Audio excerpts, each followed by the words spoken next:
February 6th, 2014, a team of Finnish cavers visited Norway to go cave diving through Plura Cave. What they didn't know was that their journey would end up becoming one of the most harrowing caving disasters in the country's history. However, what made this already tragic event even more devastating was the fact that one of the divers, 46-year-old Kai Konkanen, was all too familiar with the dangers of cave diving firsthand. He had lost his close friend and longtime diving partner during an exhibition through Montola Quarry in central Finland just a year earlier. Yet within months, he was back, preparing to dive into one of the most treacherous underwater cave systems in Europe.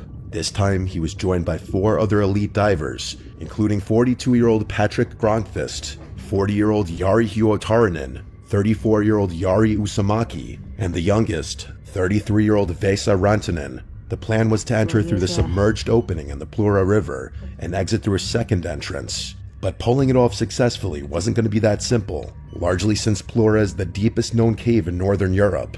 The connection between the 2 entrances was also discovered only recently, so there wasn't much information on how to navigate it successfully either. This newly discovered route descended over 130 meters into pitch black icy water with brutal cold and tight squeezes, further adding to its extreme difficulty.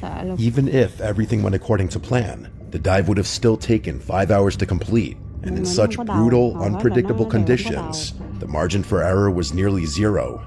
Any deviation from the carefully planned route, equipment failure, or a single tear in a dry suit meant a slow, freezing death. With all this in mind, the group went to the starting location on the 6th of February and cut a triangular hole in the ice to start their descent. But instead of diving all at once, the team split into 2 groups. Jari H. and Patrick went first, using underwater scooters to conserve energy, and the other 3 followed 2 hours later, giving the sediment time to settle for clearer visibility. This was a crucial precaution, since sunlight barely penetrated more than a few meters into the cave, so any loss in visibility could have proved fatal. Fortunately, things started off on the right note. After descending 34 meters over the first 500 meters, the divers eventually reached a partially flooded, air-filled chamber that was over 250 meters long, giving them a brief resting point before the steep and challenging descent ahead. But surprisingly, they encountered little resistance on their way to the deepest section of the Plura Cave, and for a brief moment, they allowed themselves to believe the entire mission might actually be this effortless.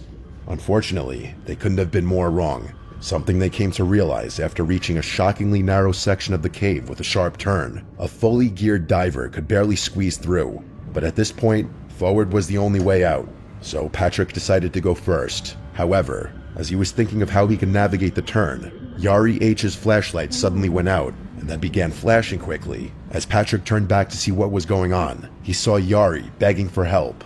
One of his bailout cylinders had gotten caught in the surrounding environment, preventing him from moving forward. Even worse was the fact that he was panicking, which at that depth is practically a death sentence. Patrick tried to calm him down, but there wasn't much he could do in that situation. The space was too tight, and one wrong move could rupture the suit or damage his gear, so he decided to focus on the core issue at hand. He let go of his scooter and carefully swam back to shift the bailout cylinder a few meters forward, helping Jari free himself. But when he swam back to check on him, the situation had spiraled into something far worse.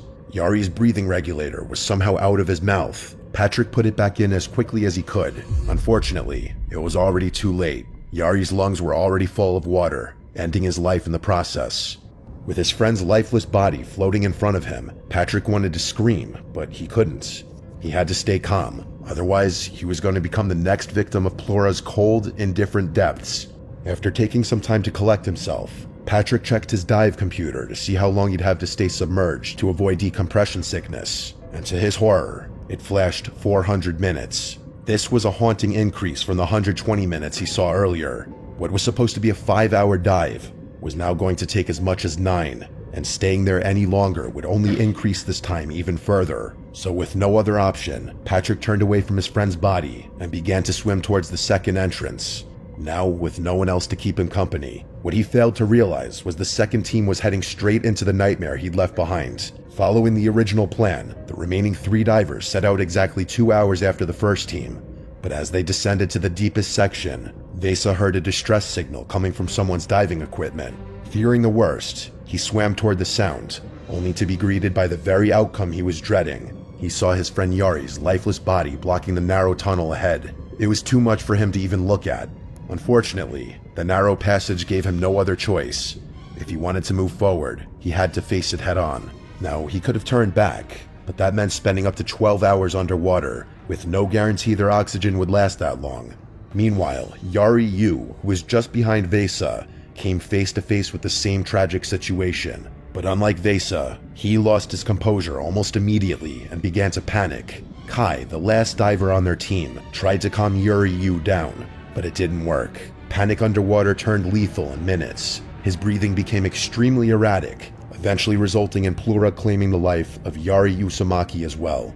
Kai rushed to inform Vesa about what happened, only to find him violently kicking, trying to squeeze past Yari H's body. He urged Vesa to stop and turn back, but Vesa refused. With no other choice, Kai decided to go back the way he came, alone. By this point, he was convinced that Vesa would also die just like the others.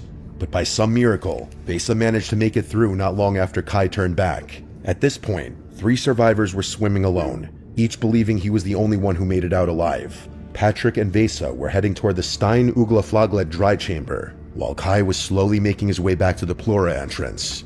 And after 8.5 hours in the water, Patrick was the first one to reach the surface around 9 p.m., with Vesa emerging just an hour later. On the other side of the cave, Kai broke through the thin ice covering the pond's entrance at around 1:30 a.m., and he dragged himself into the van they all originally came in. He didn't know if Patrick or Vesa were still alive, but he held on to hope and began waiting for them to arrive. Fortunately, he didn't have to wait long. The two reached the van around 2 a.m., marking the end of their horrific journey through the underwater cave. But as terrifying as Plura was, it was far from the only cave to test the limits of human endurance. The Veryovkina Cave Incident. Just 4 years later, a descent into the world's deepest cave would also turn into a horrifying struggle to stay alive. One that made Plura look almost merciful. Veryovkina Cave, hidden deep in the mountains of Abkhazia, plunges over 2,200 meters into the earth, and fewer people have reached its bottom than have ever been to space.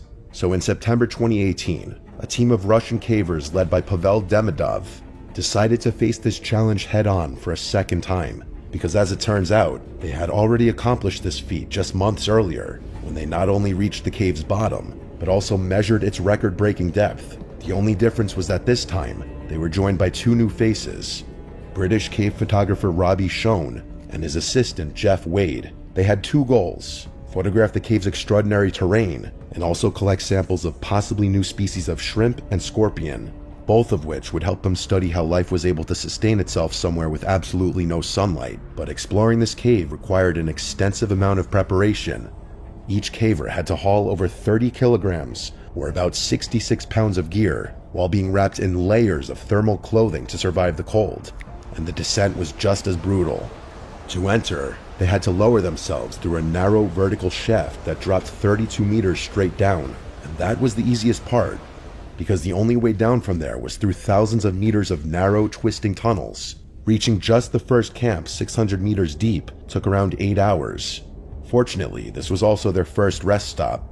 You see, unlike most caves that can be explored in a single day, Veryovkina takes multiple days just to reach the bottom, so the previous cavers had to set up 6 underground camps, where explorers could dry off, eat, rest, and mentally prepare themselves for crawling through mud and water, squeezing their bodies through awfully narrow passages, all while risking hypothermia due to the cave's near-freezing temperature. Luckily, things were on schedule for Pavel and his group, and after 4 days of brutal descents, they finally reached the deepest camp. The plan was to stay there for over a week, explore the deepest tunnels, and photograph the surreal turquoise lake at the cave's end.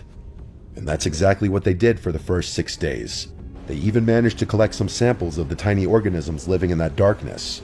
However, this calm and peaceful exploration came to a sudden, crashing halt on day 7, and the first ones to face this upcoming disaster were Roman and Natalia, 2 team members who had left just over a day earlier to catch a flight. After a deafening roar, thousands of liters of water came crashing into the cave, flooding it without warning. They immediately contacted the rest of the team at the bottom through a cable line that was installed earlier. However, Robbie and the others weren't as worried as they probably should have been. Flood pulses weren't rare in deep caves, and they usually passed quickly. The group at the bottom assumed that this would be no different, and went on with their activities. Tragically, they were dead wrong. A little while after the warning came in, water exploded